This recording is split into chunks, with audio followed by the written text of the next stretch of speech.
날마다 솟는 샘물과 함께하는 오늘의 큐티 시간입니다. 2월 3일 목요일, 오늘의 말씀은 여호수아 9장 16절에서 21절 말씀입니다. 그들과 조약을 맺은 후 사흘이 지나서야 그들이 이웃에서 자기들 중에 거주하는 자들이라 함을 들으니라. 이스라엘 자손이 행군하여 셋째 날에 그들의 여러 성읍들에 이르렀으니 그들의 성읍들은 기브온과 그비라와 부에롯과 기럇 여아림이라. 그러나 회중 족장들이 이스라엘의 하나님 여호와로 그들에게 맹세했기 때문에 이스라엘 자손이 그들을 치지 못한지라. 그러므로 회중이 다 족장들을 원망하니 모든 족장이 온 회중에게 이르되, 우리가 이스라엘 하나님 여호와로 그들에게 맹세하였은즉 이제 그들을 건드리지 못하리라. 우리가 그들에게 맹세한 맹약으로 말미암아 진노가 우리에게 임할까 하노니 이렇게 행하여 그들을 살리리라 하고 무리에게 이르되 그들을 살리라 하니 족장들이 그들에게 이른대로 그들이 온 회중을 위하여 나무를 베며 물을 깃는 자가 되었더라. 카르디오 그노스테스 데오스, 하나님은 마음을 아시는 분이십니다. 여호와께서는 에스겔에게 이런 말씀을 하셨습니다. 주 여호와의 말씀이니라. 내가 어찌 악인이 죽는 것을 조금인들 기뻐하랴. 그가 돌이켜 그 길에서 떠나 사는 것을 어찌 기뻐하지 아니하겠느냐. 중학교 시절 교회에 다니며 성경 공부를 할 때 한 가지 마음에 걸리는 것이 있었습니다. 바로 예정설이라는 교리였습니다. 존 칼빈을 통해 주장된 예정설 교리는 하나님의 전적인 주권을 주장하다 보니 하나님께서 구원받을 자와 그러지 못한 자까지 미리 정하셨다는 교리가 제기되었습니다. 저는 처음 그 교리를 듣고 경악했습니다. 그래서 해당 교리로 인해 매우 존경하던 담당 전도사님과 얼굴을 붉힐 만큼 격렬한 논쟁을 했던 기억이 있습니다. 물론 후에는 예전 교리가 발생한 역사적 배경과 칼빈의 신학사상을 연구하며 나름대로 이해하고 수긍되기도 했지만 성경에는 에스겔서 말씀처럼 하나님께서 악인조차 회개하고 주께 돌아오길 원하신다는 말씀이 무척 많이 기록된 것이 사실입니다. 본문 속에 이스라엘과 기브온 사람에 대한 하나님의 마음과 생각은 명시적으로 드러나지 않았습니다. 그래서 오늘 우리는 창세기와 사무엘서를 통해 하나님께서 이스라엘과 기브온 사람의 관계를 어떻게 이끌어 가시는지를 살펴보려고 합니다. 오늘 말씀을 통해 하나님의 마음과 생각을 분별하는 지혜로 살아가는 저와 여러분이 될 수 있기를 소망합니다. 본문 16절과 17절을 보면 이스라엘은 기브온 사람들과 조약을 맺은 후 3일이 지났다는 사실을 강조합니다. 예전에도 말씀드렸다시피 성경에 나오는 3이라는 숫자는 완전, 완벽 등을 의미한다고 했습니다. 성경은 이를 2번이나 기록하면서 이스라엘과 기브온의 약속은 번복할 수 없이 완전하게 체결된 조약임을 표현합니다. 본문은 히위족 속 기브온 사람이 이스라엘을 속였다는 사실을 3일이나 지나고 알았다고 기록하지만 사실 기브온이 속한 히위족 속은 이스라엘에게 이미 500여 년 전 속임을 당한 민족이었습니다. 잠시 창세기로 거슬러 올라가 보겠습니다. 창세기 34장을 보면 히위 족속 중 하몰의 아들 세겜의 이야기가 나옵니다. 그가 야곱의 딸 디나를 욕되게 했을 때 야곱의 아들들은 한 가지 꾀를 내어 거짓말로 히위 족속을 속이며 이렇게 말했습니다. 그런즉 이같이 하면 너희에게 허락하리라. 만일 너희 중 남자가 다 할례를 받고 우리같이 되면 우리 딸을 너희에게 주며 너희 딸을 우리에게 데려오며 너희와 함께 거주하여 한 민족이 되려니와. 그리고 그들이 모두 할례를 행했지만 이스라엘의 아들들은 그들을 속이고 죽였습니다. 그런데 그들이 했던 말은 본문의 히위족 속의 후손인 기브온 사람들을 통해 결국 성취되어 히위족 속 중 기브온이 이스라엘 가운데 거주하게 된 것입니다. 이스라엘은 속여서 죽였지만 기브온은 속여서 산 것입니다. 또 사무엘하 21장을 보면 다윗의 시대에 해를 거듭하여 3년의 기근이 있었다고 합니다. 여기서 3년 역시 완전한 기근을 의미합니다.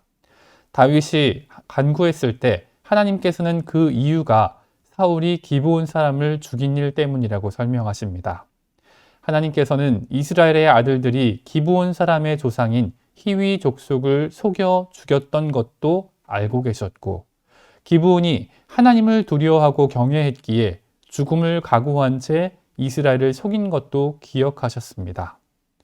그리고 하나님께서는 다윗 시대와 그 이후까지도 기브온을 향한 생명의 약속을 지켜가신 것입니다. 본문 18절로 21절을 보면 이스라엘 백성들과 족장들의 대립된 구도가 나옵니다. 이스라엘 백성들은 족장들의 잘못된 언약과 맹세를 비난하며 원망합니다. 여기서 원망이라고 표현된 단어인 루는 매우 중요한 단어입니다.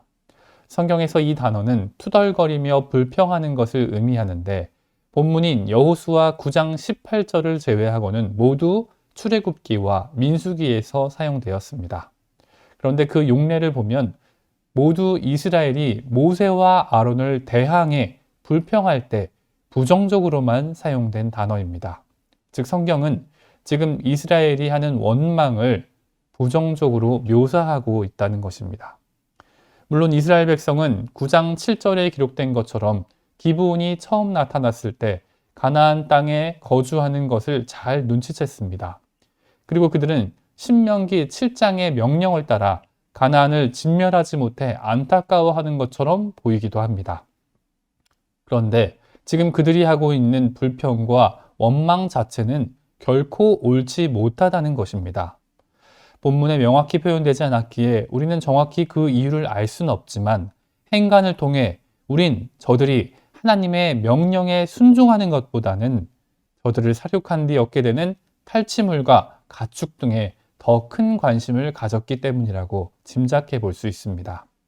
반면 18절로 21절까지 족장들의 말을 들어보면 그들은 자신들이 기브온 사람들을 더 이상 공격할 수 없다는 사실을 점점 더 확신 있게 표현합니다. 비록 이스라엘 족장들이 저들을 잘못 알아보고 속아서 조약을 체결한 것은 사실이지만, 그들은 여호와 하나님의 이름으로 약속했기에 이제 그 약속은 변할 수 없는 약속이 되었다고 말합니다.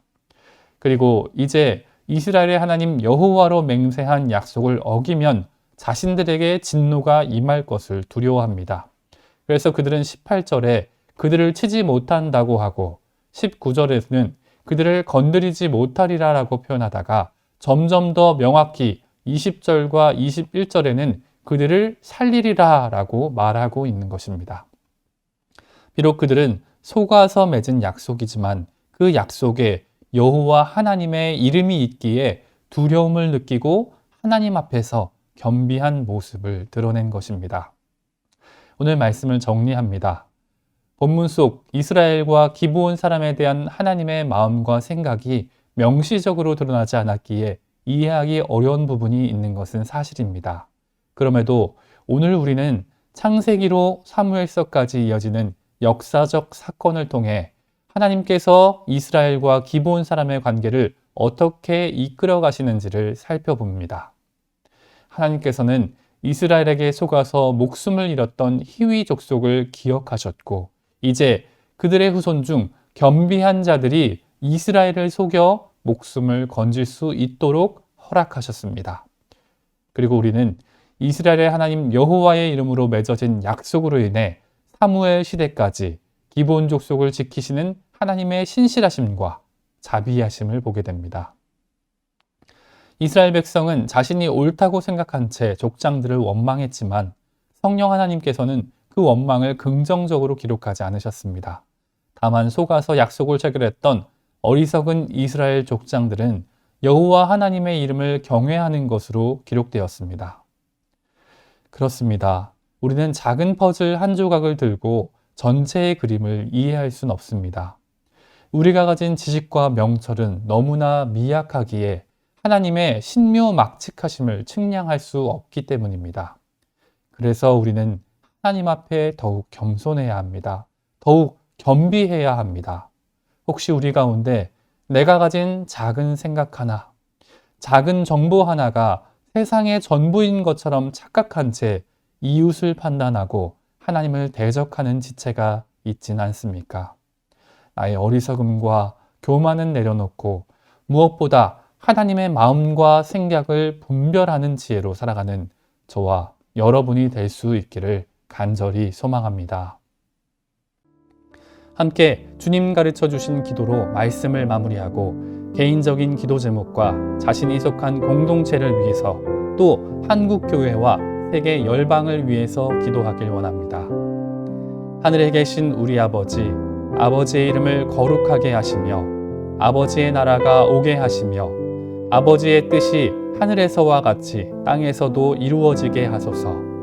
오늘 우리에게 일용할 양식을 주시고 우리가 우리에게 잘못한 사람들을 용서하여 준 것 같이 우리 죄를 용서하여 주시고 우리를 시험에 빠지지 않게 하시고 악에서 구하소서.